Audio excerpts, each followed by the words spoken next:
उड़ीसा के साथ नाता बहुत भावनात्मक रूप से भी है। मैं पहली बार सन टेम्पल देखने गया तो उस समय गया, और शायद फाइनल से पहले ही वो 2 दिन की छुट्टी एक अवसर मिला था देखने का। लेकिन आज तो जब G20 की बैठक होती है तब प्रधानमंत्री जी स्थान कौन सा चुनते हैं, दुनिया को संदेश क्या देते हैं, बैकड्रॉप पे कुछ और नहीं, पूरी दुनिया भर में उड़ीसा की हमारी एक पहचान। 75 वर्षों में किसी प्रधानमंत्री ने ये नहीं किया। विकासात्मक कार्यों पे मैं आऊंगा, मुझे उसमें बोलने में कोई दिक्कत नहीं, आंकड़े बहुत कुछ कहते हैं। लेकिन एक चर्चा का विषय देश और दुनिया भर में बना कि प्रधानमंत्री के पीछे बैकड्रॉप में क्या है। ये कोई सामान्य घटना नहीं है। ये मोदी जी के मन में भारत की परंपराओं को लेकर, भारत के साहित्य को लेकर और विशेष तौर पर उड़ीसा के राज्यों को लेकर जो प्रेम है, जय जगन्नाथ के साथ जो उनके आशीर्वाद के साथ, चाहे गुजरात के मुख्यमंत्री थे या प्रधानमंत्री बने, रथ यात्रा से लेकर कोणार्क सन टेम्पल से लेकर बाकी अन्य एक के बाद दूसरे उनके कदम उस दिशा में ही थे कि इस महान धरती के उन सब बातों को नई ऊंचाइयों पर लेकर जाएं और इसके विकास में कैसे योगदान। मैं आते आते धर्मेंद्र भाई से पूछ रहा था कि भाई साहब, हमारे जो माइनिंग के समय हमने कुछ बदलाव किया, उससे क्या फर्क पड़ा होगा उड़ीसा में। मित्रों, इतना ही फर्क पड़ा कि आमदन 10 गुना ज्यादा बढ़ गई, 10 टाइम्स। माइनिंग के क्षेत्र में जहां 5,000 करोड़ नहीं आता होगा, वहां 50,000 करोड़ आता होगा। लेकिन उसको लाने के लिए रेल परियोजनाओं का लाभ कहां पर है? अगर ट्रैक ही नहीं होंगे तो ढुलाई कैसे कर पाओगे? यूपीए की सरकार के समय मात्र 5,190 करोड़ रुपया, 5,190 crore rupees was spent during the UPA time, and in the NDA time 56,818 crore rupees, लगभग 11 टाइम्स मोर, 11 गुना ज्यादा पैसा। अगर सड़क से ढुलाई करनी हो तो क्या होगा? तो वहां जब 4,160 4,160 crore rupees during the UPA time, and now 28,251 crore rupees, 7 गुना ज्यादा। आने जाने के लिए चाहे यात्री हो या माल भाड़ा हो, दोनों को ही लाभ रेल और सड़क की दृष्टि से दिया है। और जहां मैं ग्रामीण सड़कों की बात करता हूं, अटल जी की देन प्रधानमंत्री ग्रामीण सड़क योजना, किस तरह से मोदी जी ने उसको नई ऊंचाइयों पर ले जाके गांव-गांव तक पहुंचाने का कार्य किया। एक समय था जब टैक्स कलेक्शन होती थी लेकिन उतना पर्याप्त जिससे विकास नहीं हो सकता था। 1 नेशन 1 टैक्स, ये हमारी पार्टी, हमारी सरकार लाई। और आज अंतर देखिए राष्ट्रीय स्तर पे क्या है और उसका उड़ीसा पे क्या फर्क पड़ता है। प्री जीएसटी और अब में बहुत अंतर है। मैं प्री जीएसटी में भी छोड़ देता हूं, चलो हम जीएसटी की अभी की बात करते हैं, प्री कोविड लेवल की, 2 साल पुरानी। 90,000 करोड़ रुपीस मुश्किल से इकट्ठा होता था एक महीने का। And what is the collection today? 1,62,000 crore rupees per month. उससे पिछले महीने क्या था? 1,60,000 करोड़। उससे पिछले महीने 1,60,000 करोड़। मार्च में 1,83,000 करोड़ रुपया। On and average 1,60,000 crore rupees अगर आपकी कलेक्शन होनी शुरू हुई तो उसका बहुत बड़ा लाभ मेरे राज्य उड़ीसा को मिला। पहले एनुअल कलेक्शन जो टैक्सेस की थी वो यूपीए के टाइम पे लगभग 12,428 करोड़ रुपीस थी, जो अब बढ़कर 49,442 करोड़ रुपीस, 4 टाइम्स मोर। अब मैं सारे आंकड़े पे जाऊंगा तो बहुत लंबा समय लग जाएगा। I can give you a sum up कि क्या क्या हमने दिया है। यूपीए के टाइम पे जब कांग्रेस की सरकार थी, 2,63,243 crore rupees were given by the UPA towards the state of Odisha. 2,63,243 crore, और अब बढ़कर हो गया है 18,83,654 करोड़ रुपीस। जो एक्ट ईस्ट पॉलिसी मोदी सरकार की है, वो यूपीए की लुक ईस्ट से कई गुना बेहतर है।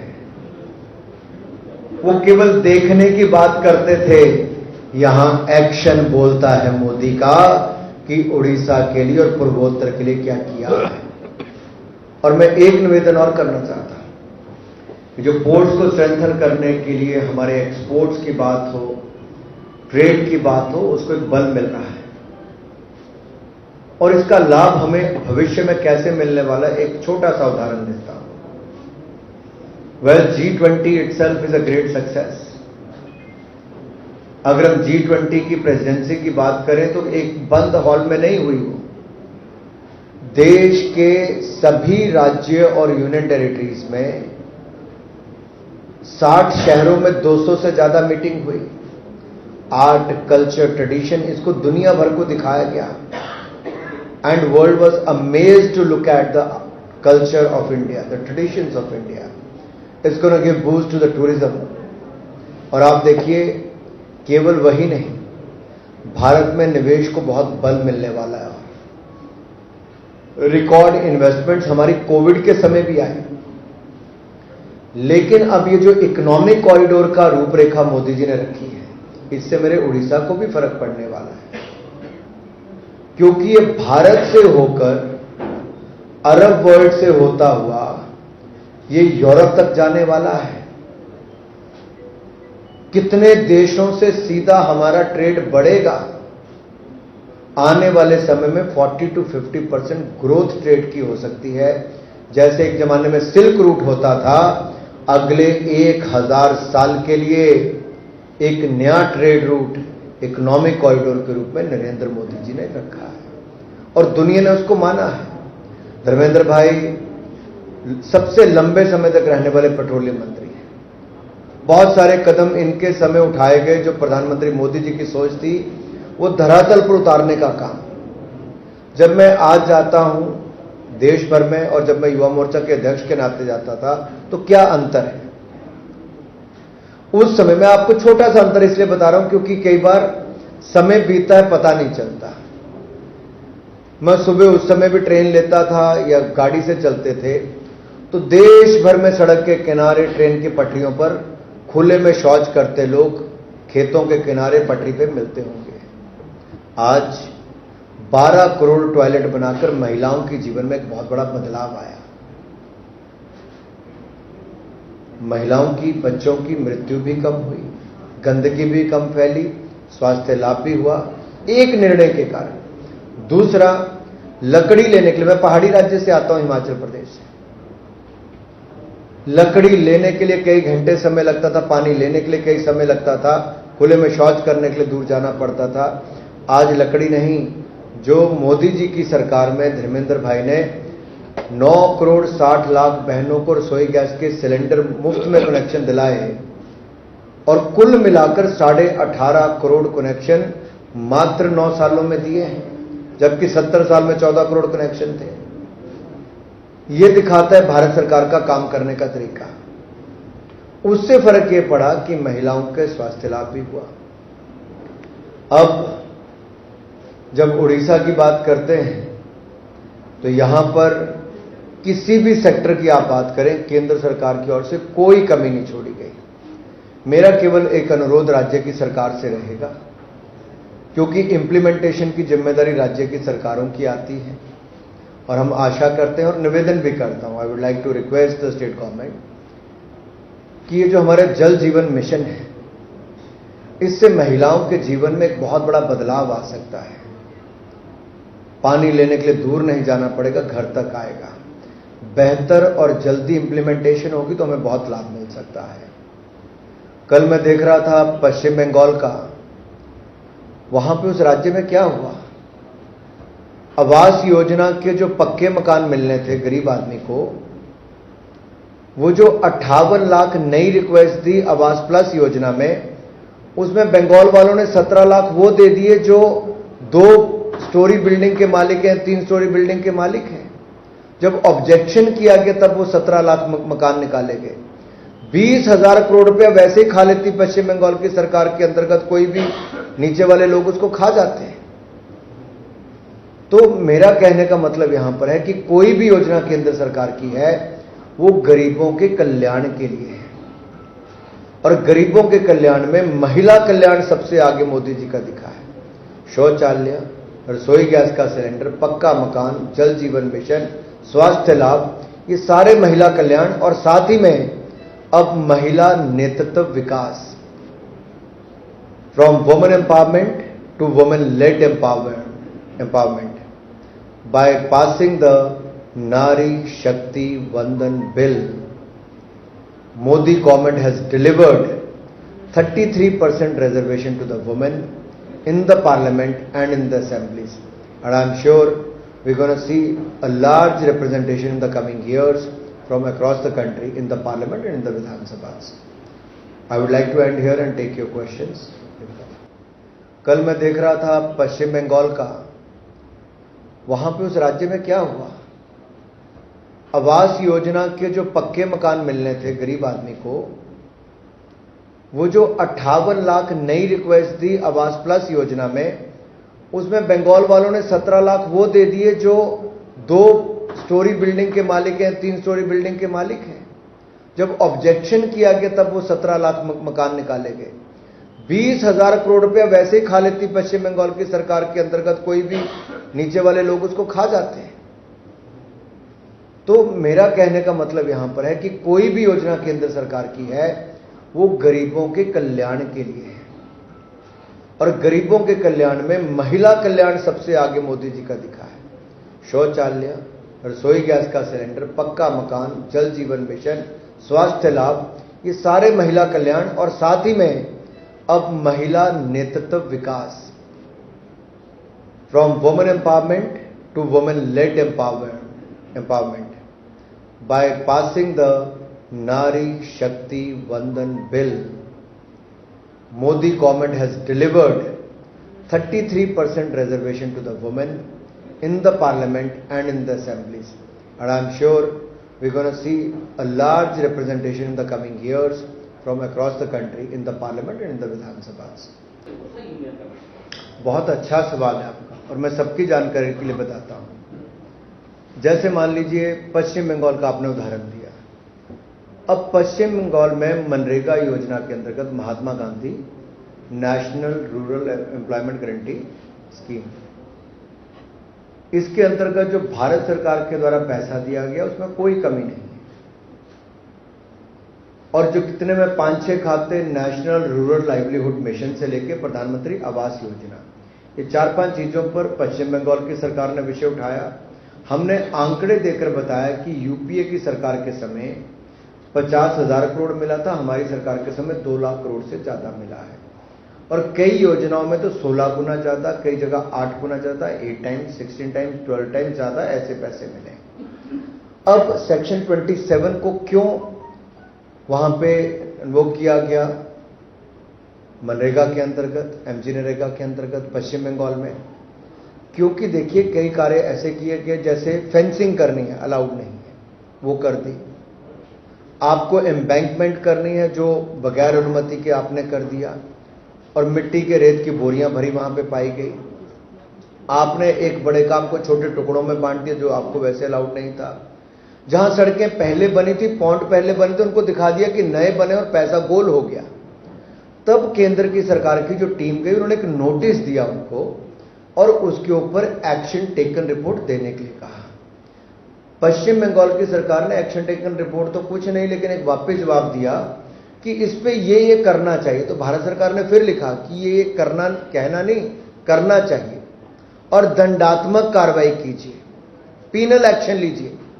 बट ममता बनर्जी जी की सरकार ने पीनल एक्शन लेना तो दूर, एक भ्रष्ट सांसद को, जिनके ऊपर गंभीर भ्रष्टाचार के आरोप लगे हैं, ईडी की जांच चल रही है, उनकी अध्यक्षता में अपने नेताओं को भेजा दिल्ली। और किसको बचाने के लिए? जिन लोगों ने गरीबों के मकान और गरीबों की दिहाड़ी का पैसा दोनों खा गए। राज्य की सरकार ने उनसे पैसा वापस जमा कराने के बजाय अपने राज्य के खजाने में से पैसा जमा करा दिया कुछ हद तक। क्या ऐसा हो सकता है? करप्ट लोग पैसा खा गए, अधिकारी खा गए, नेता खा गए, उनसे पैसा नहीं लिया ममता जी की सरकार ने, उल्टा जो जनता का पैसा खजाने में जमा था वो जाके कुछ जमा करा दिया। इसलिए भारत सरकार को कदम उठाना पड़ा कि अगर आप दोषियों के खिलाफ कड़ी कार्रवाई नहीं करोगे तब तक आपके एमजी नरेगा के पैसे पे ब्रेक लगेगी। सारी योजनाओं में बहुत सारा पैसा मोदी जी की सरकार ने दिया, कहीं कोई कमी नहीं छोड़ी। मेरे पहाड़ी राज्य में 17,000 फीट की हाइट पे भी पानी पहुंच गया है जल जीवन मिशन का, लेकिन पश्चिम बंगाल में अभी तक एक जिला में भी 100% 100% वाटर के कनेक्शन नहीं लग पाए। क्यों? अगर राज्य की सरकारों को इंप्लीमेंट करना है तो क्यों फेल हो रही? अगर प्रदेश सरकार को पैसा केंद्र देता तो क्यों फेल हो रही? जहां तक आपने उड़ीसा की बात कही, अगर यहां पर भी नोटिस दिया गया है तो या तो इन्होंने इसका जवाब दिया होगा या उस पर कार्रवाई की होगी। अगर नहीं की हो गई तो उसके खिलाफ भी वैसे ही वापस नोटिस जाएगा, एग्जामिनेशन होगा और कार्रवाई की ओर आगे बढ़ेंगे। देखिए, एक तो ये प्रेस कॉन्फ्रेंस में तय नहीं होता कि क्या करना है, पहली बात ये है। दूसरी, मैं कहता हूं कि भारतीय जनता पार्टी वो राजनीतिक दल है जो कार्यकर्ताओं के दम पर चुनाव लड़ती भी है, जीतती भी है और आज दुनिया का सबसे बड़ा राजनीतिक दल है। और दुनिया का सबसे लोकप्रिय नेता अगर किसी पार्टी के पास है तो प्रधानमंत्री नरेंद्र मोदी 78% पॉपुलैरिटी ग्राफ के साथ न केवल देश बल्कि दुनिया के सबसे लोकप्रिय नेता हैं। जहां तक चुनाव की बात है, भारतीय जनता पार्टी हर चुनाव दम खम से लड़ती है और अच्छे नतीजे भी उसके हमने पूर्व में देखे हैं और आप भविष्य में भी देखोगे चुनाव पूरे दमखम के साथ लड़ेंगे और अच्छे नतीजे भी आएंगे। देखिए, पहले तो आपका धन्यवाद। आपने कहा कि नारी शक्ति बंधन बिल, जिसके माध्यम से 33% आरक्षण महिलाओं को मिलेगा, आपने उसका स्वागत किया, मैं आपका धन्यवाद करता हूं। दूसरा, आपने चिंता जताई कि कब लागू होगा। डीलिमिटेशन कमीशन और सेंसस, ये दो काम होने जरूरी हैं जिसके आधार पर ये होगा। तो सेंसस होने वाला है, उस पर एक रोक लगी हुई थी, वो अभी हो जाएगा। कोविड के चलते 2021 में नहीं हो पाया। जैसे ही लोकसभा के चुनाव खत्म होंगे वैसे ही सेंसस की प्रक्रिया भी शुरू होगी और डीलिमिटेशन कमीशन भी बैठेगा। और जब वो बैठेगा तो फिर संख्या के आधार पर उनके क्राइटेरिया होता है, उसके आधार पर वो लेंगे, ताकि किसी राजनीतिक दल को ये कहने का मौका ना मिले कि इस सीट को आपने आरक्षित कर दिया है, उस सीट को आरक्षित कर दिया। बहुत सारी जगह राज्यों में ये आरोप लगते हैं कि किसी एक सीट को रिजर्व कर दिया जाता है, किसी नगर पालिका जिला परिषद को भी पोस्ट के हिसाब से वैसे रिजर्व। तो हम नहीं चाहते कि हमारे ऊपर कोई आरोप लगाए। बिल्कुल निष्पक्ष इस पे सेंसस के बाद डीलिमिटेशन कमीशन अपना काम करे और महिला आरक्षण बिल को जल्द से जल्द लागू करे। देखिए, मैंने पहले इसका उत्तर दे दिया। अभी तो जो आ रहा है एक राज्य का सर्वे, उसमें क्या आ रहा है उसको हम अध्ययन करके फिर उस पर अपनी टिप्पणी देंगे। लेकिन इतना तो स्पष्ट हो गया देश में कि मोदी जी के काम का जवाब किसी के पास नहीं, मोदी जी के नेतृत्व का जवाब किसी के पास नहीं, मोदी जैसी दूरदृष्टि और विजन किसी के पास नहीं। और जो गरीब कल्याणकारी योजना मोदी जी ने चलाई, अब सबको लगता है कि मोदी जी जो कहते हैं वो करते हैं। सबका साथ, सबका विकास, सबका विश्वास और सबका प्रयास। और मैं उड़ीसा में बैठकर अपने राज्य में कह रहा हूं, धर्मेंद्र भाई के साथ बैठ के कह रहा हूं, अध्यक्ष जी के साथ बैठ के कह रहा हूं, हमने कहीं भेदभाव नहीं किया। आंकड़े बताते हैं कि उड़ीसा को यूपीए के मुकाबले कई गुना ज्यादा पैसा मोदी सरकार ने दिया, विकास करने में भरपूर सहयोग दिया। और पूर्व के राज्यों को जब तक विकास नहीं करेंगे तब तक भारत मां का विकास या पूरे भारत का संपूर्ण विकास नहीं हो सकता। इसको सही मायने में चरितार्थ करने का काम प्रधानमंत्री मोदी ने किया है। कहा ही नहीं, करके दिया, आंकड़े बताते हैं। और इसलिए मैंने अंत में निवेदन किया था, हमारी ओर से कोई कमी नहीं है, इंप्लीमेंटेशन में थोड़ा और ताकत लगा दीजिए ताकि मेरे गरीब भाइयों बहनों को पक्के मकान भी, मनरेगा की योजना भी, पानी का योजना भी, जो केंद्र का पैसा आ रहा है उसको अच्छी तरह से लागू हो जाए ताकि गरीबों का कल्याण मेरे राज्य उड़ीसा में भी हो जाए।